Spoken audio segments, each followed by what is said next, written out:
प्रकाश वाटा. डॉक्टर प्रकाश आमटे. शब्दांकन सीमा भानू. भाग 2. आनंदवनातले दिवस. माझा मोठा भाऊ विकास आणि मी, आम्ही दोघंही पाठोपाठचे. दोघात फक्त 14 महिन्यांचं अंतर. विकास 27 ऑक्टोबर 1947चा तर मी 26 डिसेंबर 1948चा.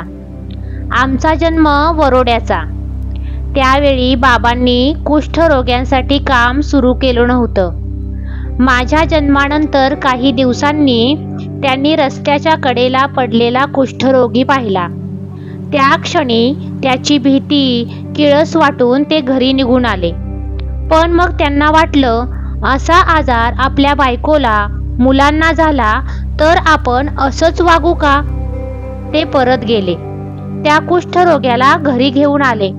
त्याच्या जखमा त्यांनी धुतल्या, त्याच्यावर उपचार केले. हा आजार झालेल्यांचं आयुष्य तेव्हा भयानक असायचं.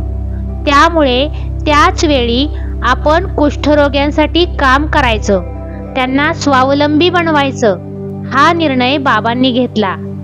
पुढचा इतिहास सगळ्यांनाच माहीत आहे. बाबांचा जन्म अतिशय श्रीमंत आयुष्य जगणाऱ्या मालगुजार कुटुंबात झाला होता. शिकार करणं, रेसर कार चालवणं, कुस्ती करणं हे श्रीमंती शौक त्यांना सुरुवातीला होते. त्यांनी एक चित्ताही पाळला होता. पण विलासी आयुष्य जगणारे बाबा 1942 साली गांधीजींचे विचार ऐकून बदलले, अगदी आमूलाग्र बदलले. नंतर त्यांनी मध्य प्रदेशात वकिली सुरू केली. पण त्यात ते रमले नाहीत.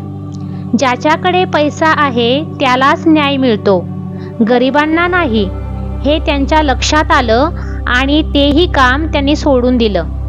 यानंतर गरीब, अस्पृश्य मानल्या गेलेल्या लोकांबरोबरच ते राहिले. त्या काळात त्यांनी सगळी कामं केली, अगदी डोक्यावरून मैलाही वाहून नेला. हे काम करणाऱ्या लोकांबरोबर ते एका घरात राहिले. माझी आई साधनाताई कर्मठ घरातून आलेली, पण बाबांशी लग्न केल्यानंतर आपल्या सोवळ्या ओवळ्याच्या सगळ्या कल्पना तिला बाजूला ठेवाव्या लागल्या. सर्व जाती धर्मांच्या माणसांबरोबर एकत्र राहणं, एकत्र अन्न शिजवून खाणं हे सुरुवातीला तिला चांगलंच जड गेलं. पण एकदा स्वीकारल्यानंतर ह्या सगळ्या गोष्टी तिने आनंदानं केल्या. इथल्या मुलांना स्वच्छ करणं, मुलींच्या वेण्या घालणं ही कामंही ती करायची. त्या काळात बाबांना लग्नाची जी आमंत्रणं यायची त्यात नातेवाईक, इष्टमित्रांसह लग्नाला यावे असं लिहिलेलं असायचं. अस्पृश्य मानले जाणारे लोकच बाबांचे मित्र आणि नातेवाईक. त्यामुळे निमंत्रणानुसार ते एका लग्नाला या सगळ्यांना घेऊन गेले. यजमानांनी हे कोण विचारल्यावर तुमच्या आमंत्रणाप्रमाणे मी माझ्या मित्रांना घेऊन आलोय असं उत्तर त्यांनी दिलं. या कृतीमुळे त्या समारंभात किती गोंधळ झाला असेल याची आपण फक्त कल्पनाच करू शकतो. अर्थात याचा परिणाम असा झाला की बाबांना लग्न समारंभाची आमंत्रणं यायची बंद झाली. या सगळ्या गोष्टी माझ्या जन्माआधीच्या. माझ्या जन्मानंतर काही दिवसांनी त्यांना कुष्ठरोगी दिसण्याची घटना घडली आणि त्यांच्या आयुष्याची दिशाच बदलून गेली. आपण कुष्ठरोग्यांसाठी काम करायचं हे त्यांनी ठरवून टाकलं. कुष्ठरोगी तेव्हा समाजातून बहिष्कृतच झालेले असायचे. या आजारात होणाऱ्या जखमा, येणारी विद्रुपता यामुळे समाज त्यांना जवळ करत नव्हता. हा संसर्गजन्य रोग आहे असा गैरसमजही लोकांत होता. अशा वेळेस त्यांच्याबरोबर राहून काम करायचा निर्णय हा खरोखरच क्रांतिकारी होता. कुष्ठरोग्यांसाठी काम करणं म्हणजे केवळ त्यांची शुश्रूषा करणं, त्यांच्यावर उपचार करणं एवढंच बाबांना अपेक्षित नव्हतं. या आजाराने लोकांच्या, अगदी त्यांच्या स्वतःच्या कुटुंबाच्या वागणुकीमुळेही कुष्ठरोग्यांचा जो आत्मविश्वास खचला होता तो त्यांना परत मिळवून द्यायचा होता. आपणही सर्वसामान्यांसारखं काम करू शकतो, पैसे मिळवू शकतो, सामान्य आयुष्य जगू शकतो, हे त्यांना पटवून द्यायची गरज होती. आणि हे फार कठीण काम होतं. पण बाबा अतिशय जिद्दी होते. अशी आव्हानं त्यांना नेहमीच आवडायची. त्यांनी कुष्ठरोग्यांना सहानुभूती दाखवली नाही, पण प्रेम आणि विश्वास मात्र दिला. त्यामुळेच आनंदवन उभं राहू शकलं. काम करायचं नक्की झाल्यावर बाबांनी महारोगी सेवा समितीची 1949 साली कागदोपत्री स्थापना केली. दरम्यान कुष्ठरोग्यांवर उपचार करण्यासाठी पॅरामेडिकलचं शिक्षण घ्यायला बाबा कोलकात्याला गेले. तिथून आल्यावर त्यांनी 1951 साली 6 कुष्ठरोग्यांबरोबर प्रत्यक्ष कामाला सुरुवात केली. कुष्ठरोग्यांच्या पुनर्वसनासाठी वेगळी जागा हवी म्हणून बाबांनी बरीच खटपट केली. तेव्हाचे अन्नमंत्री R.K. पाटील हे बाबांचे चांगले मित्र. त्यांच्या प्रयत्नाने आजची आनंदवनाची जागा वरोडा गावाजवळ मिळाली. आनंदवन हे नावही खरं तर नंतर आलं. संस्थेची स्थापना आधी महारोगी सेवा समिती या नावाने झाली होती. पण आधीच कुष्ठरोगी समाजातून बहिष्कृत. त्यात या नावामुळे इथं राहणाऱ्या प्रत्येकावर अगदी शिक्का बसल्यासारखाच व्हायचा. त्यामुळे या आश्रमाला दुसरं काहीतरी नाव देऊया असा विचार करता करता बाबांमधल्या कवीला आनंदवन हे नाव सुचलं. नाहीतरी इथल्या प्रत्येकाच्या आयुष्यात आनंद यावा याच इच्छेने हे सगळं काम चाललं होतं. त्यामुळे ते नाव समर्पकही होतं. हेच नाव नंतर प्रचलित झालं. आज जिथे आनंदवन उभं आहे तिथे पूर्वी माळरानच होतं. उजाड दगडधोंड्यांनी भरलेली अशी ही जागा होती. ही जागा साफसूफ करून राहण्यालायक करणं हे एक दिव्यच होतं. बाबा रोज पहाटे 3ला उठायचे. त्यानंतर कामाला सुरुवात व्हायची. जवळ पैसे नव्हते, त्यामुळे सगळी कामं स्वतःलाच करायला लागायची. या काळात ताई आणि बाबांनी प्रचंड कष्ट केले. अंगण सारवणं, भांडी घासणं, लाकडं फोडणं, इथपासून रस्ता करण्यापर्यंत सगळी कामं बाबांनी केली. ताईकडे स्वयंपाक करणं, पाणी भरणं, भांडी घासणं अशी कामं असायची. या दोघांना साथ असायची ती प्रकल्पावरच्या लोकांची. बाबांनी काहीही सांगितलं तरी हे लोक ते काम जीव ओतून करायचे. कागदोपत्री जरी ही संस्था होती तरी प्रत्यक्षात ते एक मोठं कुटुंबच होतं. बाबांनी कुष्ठरोग्यांमध्ये राहून काम सुरू केलं आहे हे कळल्यावर त्यांचे बाकीच्या लोकांशी असलेले संबंध तुटत गेले. काही अपवाद वगळता इतरांच्या दृष्टीने आम्ही बहिष्कृतच ठरलो. त्यामुळे माझं आणि विकासचं लहानपण अगदी एकाकीच गेलं. आम्ही दोघंच विटीदांडू, सूरपारंब्या असले खेळ खेळायचो. पैशांची चणचण असल्याने सगळी कामं घरातच असायची. थोडे मोठे झाल्यावर रात्रीची भांडी घासायचं काम आमच्याकडे आलं. आम्ही ते मजेत करायचो, कारण भांड्यांची राख एकमेकांच्या तोंडाला फासणं हा आमचा आवडता खेळ होता. बाबांना जी जागा सरकारकडून मिळाली होती तिच्या भोवती सगळं जंगलच होतं. त्यामुळे प्राणी हे आमच्या लहानपणाचा अविभाज्य भाग बनले होते. प्राण्यांची सतत भीती असायची. साप आणि विंचू सापडणं ही तर नेहमीचीच गोष्ट होती. कधी कधी तर कपड्यातही विंचू असायचे.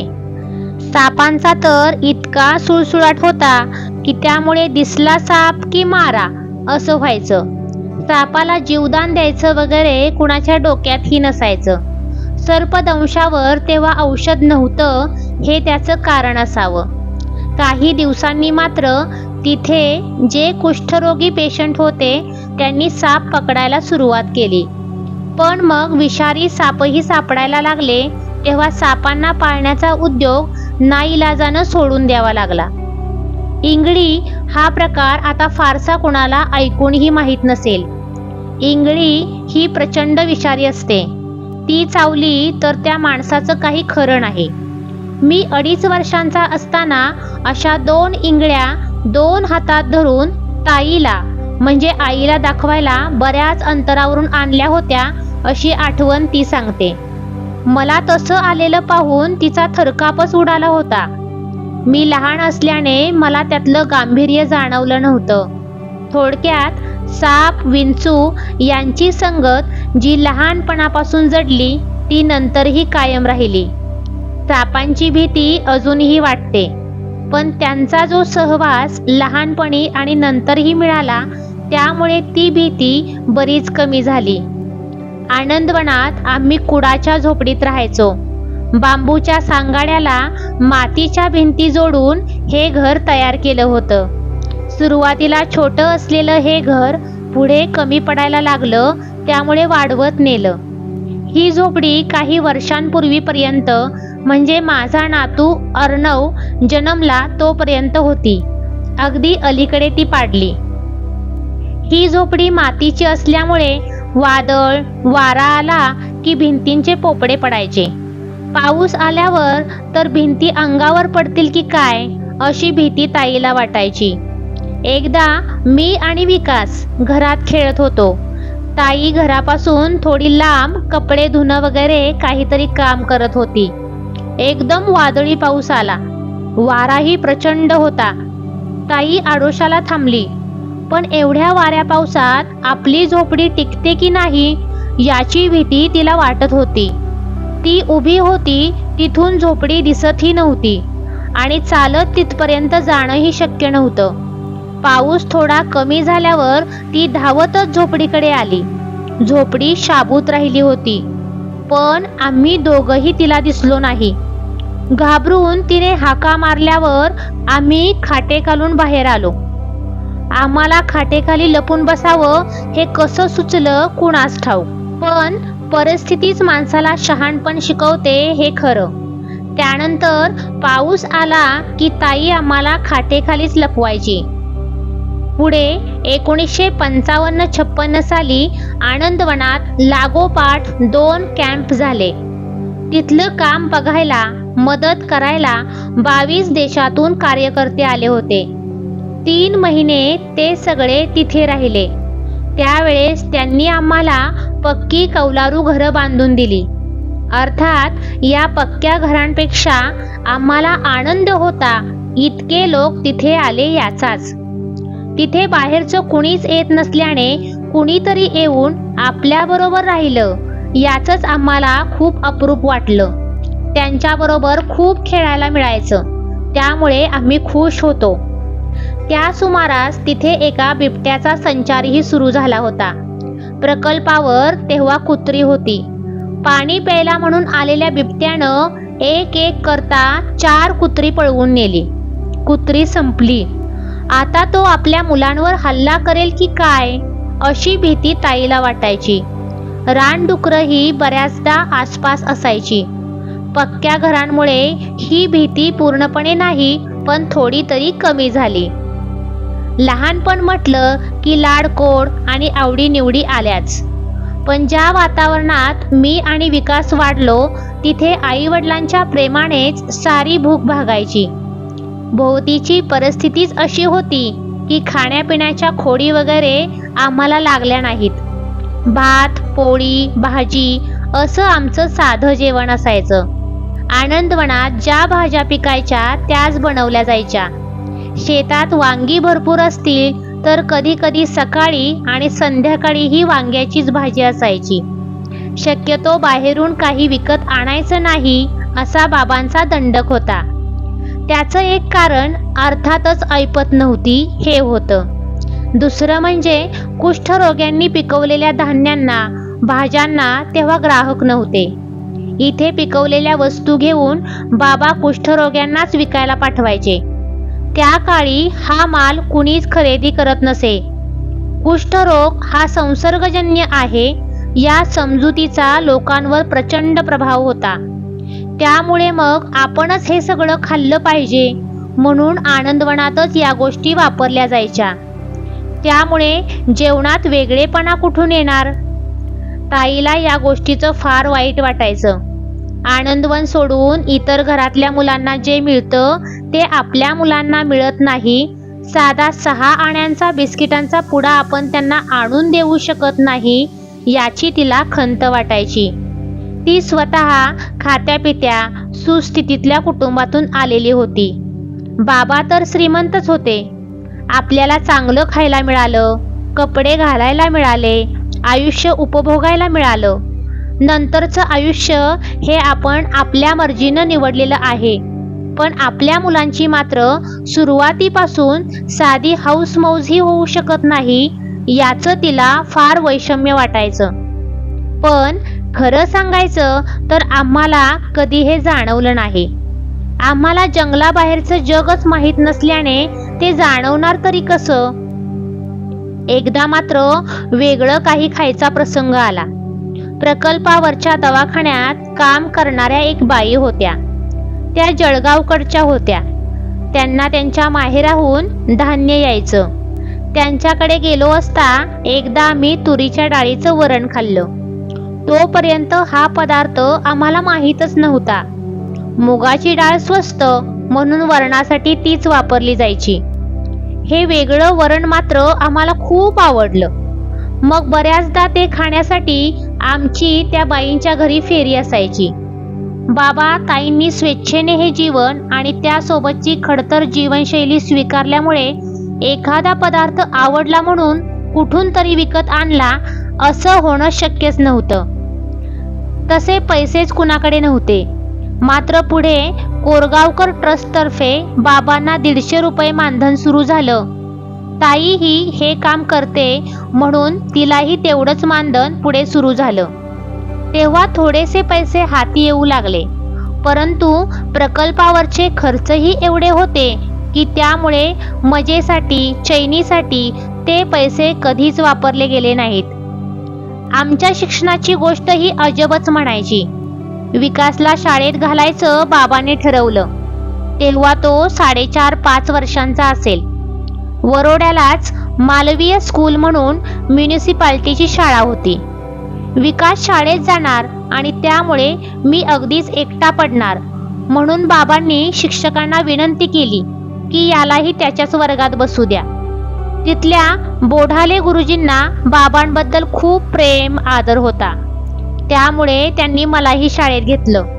वयाने अगदीच लहान असल्याने वर्गात काय शिकवतायत ते मला कळायचंच नाही. बऱ्याचदा वर्गात झोपलेलाच असायचो. तरीही मी पहिलीची परीक्षा दिली. गुरुजींनी गमतीत बाबांना विचारलं, टाकायचं का यालाही दुसरीत? बाबा हो म्हणाले. मग तिथून पुढे विकास आणि मी एकाच इयत्तेत राहिलो.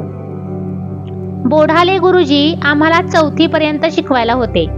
आमच्याबद्दलच्या प्रेमाखातर कधी कधी ते आमच्या घरीही येऊन शिकवायचे. आमच्यासाठी त्यांनी विशेष कष्ट घेतले. पुढेही हेमलकशाला त्यांचं येणं जाणं चालू राहिलं. त्यांचा स्वभावही अगदी अबोल. कसा आहेस प्रकाश? तुझा खूप अभिमान वाटतो. तुला बघावंसं वाटलं म्हणून आलो. एवढंच त्यांचं बोलणं. एवढं बोलायचं आणि निघून जायचं अशी त्यांची पद्धत. त्यांना आम्हा सर्वांबाबतच खूप कौतुक. एकाच वर्गात दाखल झाल्याने मी आणि विकास अशी जोडीच तयार झाली. शाळेत आणि शाळेबाहेरही आम्ही दोघंच बरोबर असायचो. त्यामुळे शाळेत जायला लागलो तरी आमचा एकटेपणा कमी झाला नाही. त्यावेळी बाबांबद्दल सगळ्यांना हळूहळू कळायला लागलं होतं. आमच्या अंगावर 2च का होईना पण धडके कपडे असायचे. बाकीची मुलं शेतकऱ्यांची शेतमजुरांची होती, अत्यंत गरीब परिस्थितीतली. त्यामुळे त्यांच्यापुढे आम्हीच बरे अशी परिस्थिती होती. आमच्या साधेपणामुळे ती आमच्याशी मिळून मिसळून असायची. फटकून वागायची नाहीत, पण आमच्याशी मैत्रीही करायची नाहीत. विकास आणि माझ्या स्वभावात मात्र सुरुवातीपासूनच खूप फरक. तो खूप बोलका आणि मी क्वचितच बोलणारा.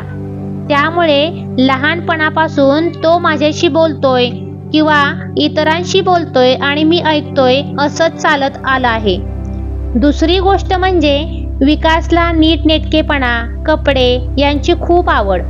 आनंदवनात असताना आम्ही खादीच वापरायचो. बऱ्याचदा बाबांचं बनियन फाडून ताई आम्हाला बनियन शिवायची. मी अजूनही खादीच वापरतो.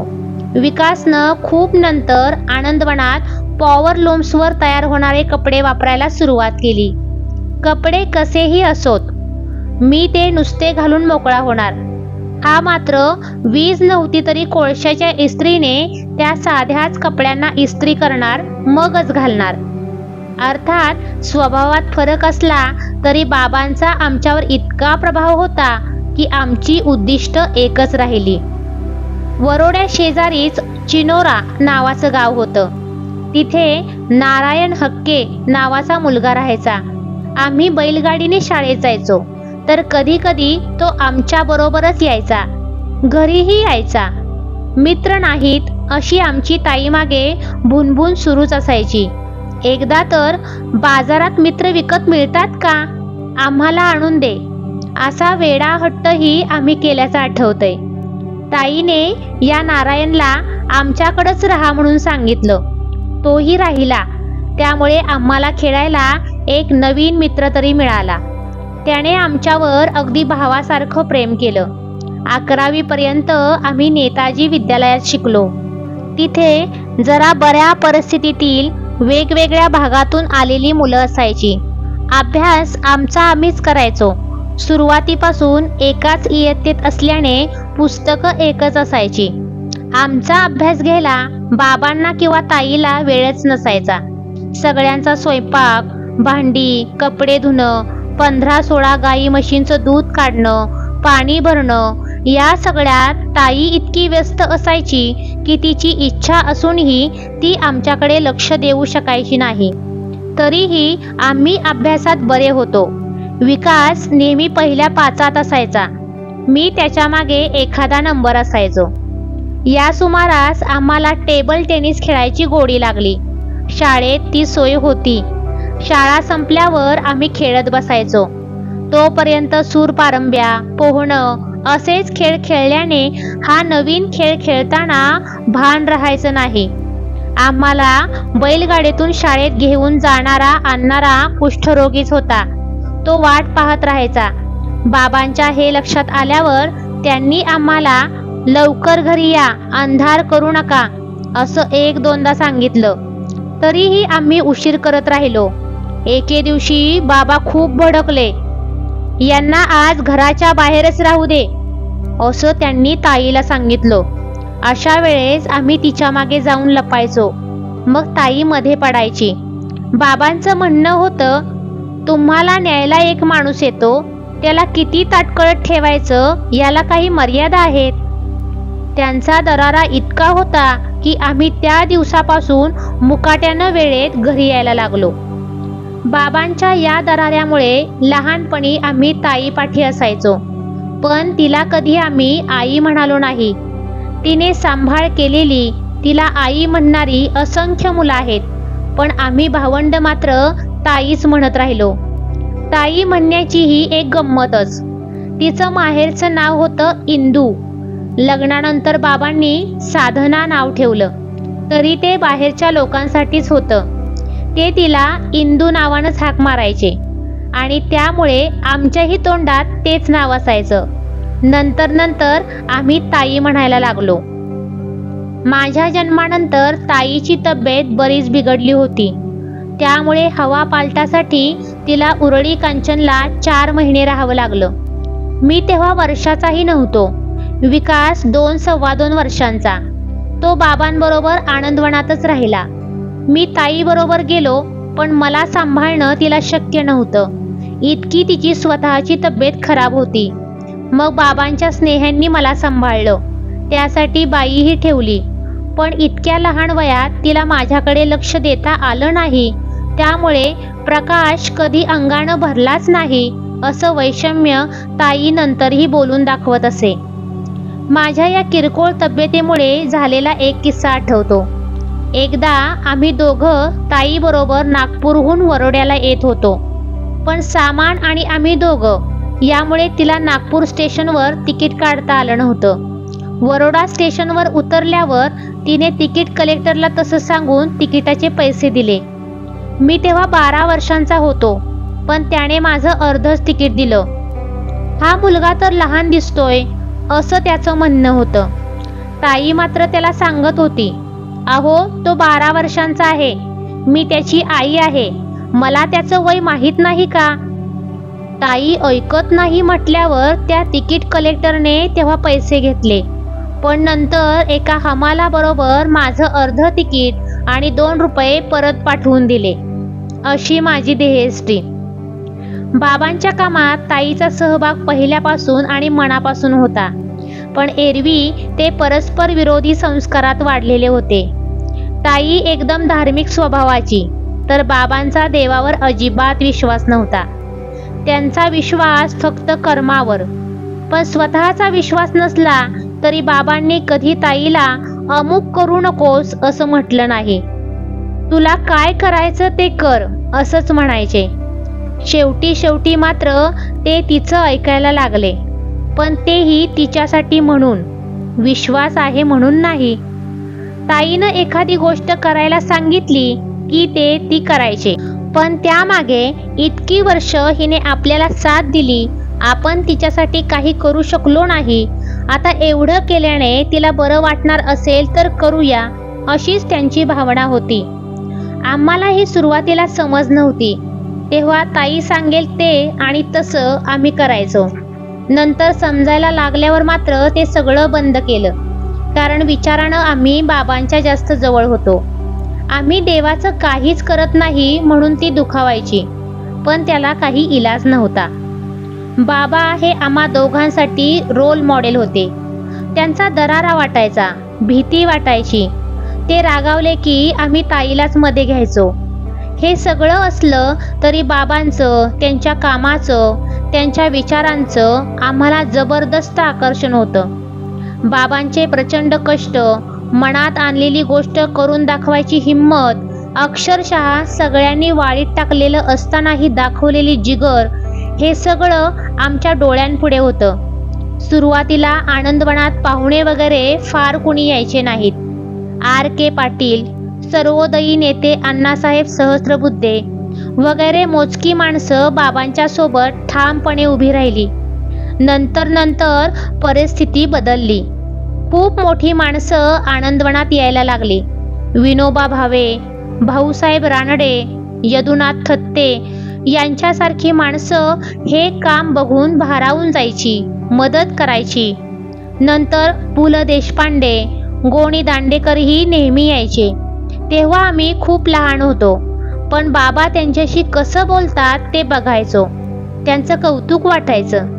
त्यांचं काम किती मोठं आहे हे जाणवायला लागलं होतं. बाबांच्या कामाचे आमच्यावर नकळत संस्कार होत होते. बाबा कुष्ठरोग्यांवर स्वतः उपचार करायचे, त्यांच्या जखमा बांधायचे. हे सतत बघत आल्याने आमच्या मनात त्याबद्दल किळस निर्माण होऊ शकली नाही. बाबांनी प्रशिक्षण घेतलेलं असलं तरी आनंदवनात डॉक्टर नव्हता. जाहिरात देऊनही डॉक्टर यायचे नाहीत. अगदी कुणी आलंच तर उपचारानंतर त्यांना जे पैसे दिले जायचे ते लायसॉल या अँटीसेप्टिकमध्ये बुडवून घेतले जायचे. या रोगाबद्दल त्यांच्याही मनात इतके गैरसमज होते. त्यामुळे आपण डॉक्टर व्हावं असं 7वी 8वीतच वाटायला लागलं होतं. तसं आम्ही बाबांच्या पुढे बोलूनही दाखवलं होतं. अर्थातच तेव्हा ते काही बोलले नव्हते. पुढे आनंदवनात ट्रॅक्टर आला. मी 13-14 वर्षांचा असेन. आम्ही दोघंही तो चालवायला शिकलो. दोघांनाही ड्रायव्हिंग खूप आवडायचं. तेव्हा बाबा म्हणाले, आता डॉक्टर व्हायचं का ड्रायव्हर ते तुम्हीच ठरवा. पण मला आठवतं की बाबांनी कौतुक करावं, असं आपण काहीतरी करावं ही इच्छा तेव्हापासून होती. एकदा सोमनाथला कॅम्प सुरू होता. लोड आल्यामुळे फ्यूज गेला. खांबावर चढून दुरुस्ती करायला हवी होती. तिथे लाईनमन कुठून असणार? बाबांना विचारून मी खांबावर चढलो आणि फ्यूज दुरुस्त केला. सगळी मुलं खाली उभी होती. विकासही होता. सगळे कौतुक करायला लागल्यावर विकास म्हणाला, त्याचं काय कौतुक करताय? शेवटी भाऊ कुणाचा? माझाच ना? असंच एकदा आनंदवनाच्या विहिरीत कुणीतरी उडी टाकली होती. रात्रीचे 12 वाजून गेलेले, त्यामुळे विहिरीत उतरायला कुणीच पुढे येईना. मी तेव्हा 16 वर्षांचा होतो. मी उडी टाकली आणि त्या माणसाला वर काढलं. असं काही केलं की बाबा कौतुक करायचे. त्यानं अंगावर मूठभर मांस चढत असे. बाबा हिशोबाला फार पक्के होते. आलेला पैसा त्यांनी अतिशय काटकसरीने वापरला. कधीही उधळपट्टी केली नाही. या काटकसरीचा सगळ्यांनाच खूप त्रास व्हायचा. पण लोकांनी आपल्यावर विश्वास टाकून दिलेला हा सार्वजनिक पैसा आहे, त्याचा विनियोग योग्य रीतीनेच झाला पाहिजे, यावर त्यांचा कटाक्ष होता. त्यामुळे रात्र रात्र जागून ते हिशोब अतिशय चोख ठेवायचे. याचा खूप खोलवर परिणाम माझ्यावर झाला. आमचं लहानपण रंगीबेरंगी नव्हतं, लाडाकोडाचंही नव्हतं, पण शिस्त, व्यवहारातला चोखपणा, कुठलंही काम करायची लाज न वाटणं, विचारातला ठामपणा, या सगळ्या गोष्टींचे संस्कार आम्हाला मिळाले. आयुष्य समाधानी करण्यासाठी ते उपयोगी पडू शकतात हे नंतर सतत जाणवत गेलं.